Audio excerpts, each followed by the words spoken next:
The Mario 85 PC port demo 2 just dropped, and for those of you that don't know, this was the first Mario 85 mod to ever be modded into Friday Night Funkin'. So in this video, I'm going to explain the backstory of Mario 85 and all the free play characters, while also explaining how Pico and Boyfriend ended up getting trapped in this Mario universe. Let's start off by talking about Mario 85.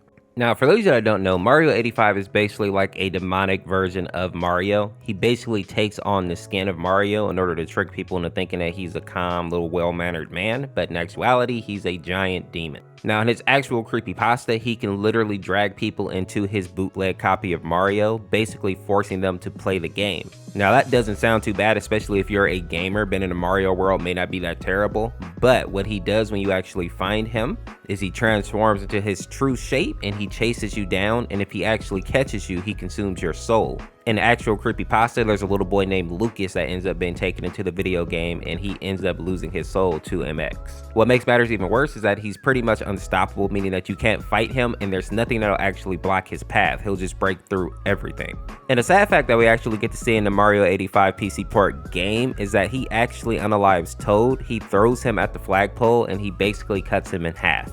That is where the image in my thumbnail actually comes from. Something else that I just found out that is super creepy to me is that Mario 85's clothes are actually infused with his body, and that's why when he actually changes shapes and gets so huge that his clothes pretty much stay the same, is because they're basically his flesh. As we get to the free play characters, you'll also notice that Lord X pops up, and this is because Lord X and Mario 85 are best friends, and Mario 85 is actually based on Lord X. Now, the question that always pops up for this mod is how did Pico end up getting into this situation, or why is he here to begin with? And I think Pico found himself in the same situation as Lucas. I think he got a bootleg copy of the Mario game, and Mario 85 ended up dragging Pico into the game. Now, this is interesting because Pico is definitely a psychopath, and Mario 85 probably had a better fight than he thought he would, but as we see in this cutscene here, if you do lose in the mod, Mario 85 will take out Pico. Because we're being realistic, Pico is just a regular human being that likes to use weapons, while Mario 85 is literally a demonic spirit.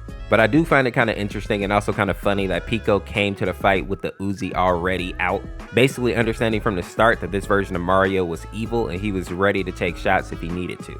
Now, the reason that I think Boyfriend pops up in this mod is because I think he actually came to rescue Pico. Because while it may be normal for Boyfriend and Girlfriend to get into these situations, the thing that we have to remember is that Girlfriend is actually pretty powerful, and while she may not be able to beat like MX or Lord X, she is able to at least get them out of situations and revive Boyfriend.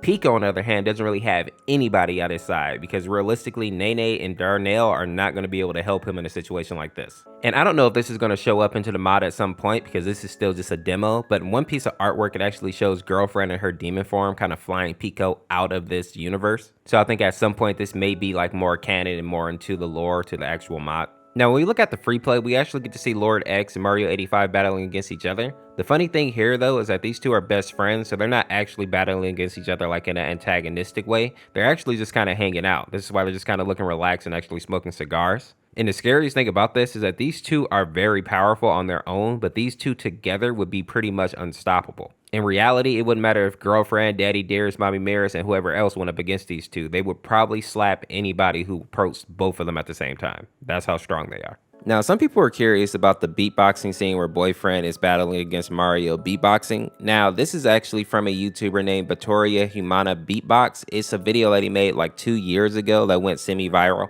It's basically him beatboxing and singing his song while in the background there's a bunch of cartoon characters and people dancing along to it. I'll make sure to put a link down in the description if you want to go check the video out for yourself. If you enjoyed this video, make sure to check out this video on the screen here. Subscribe today to become a member of the Orseofkorse, and we'll see you tomorrow with another one. Peace, peace.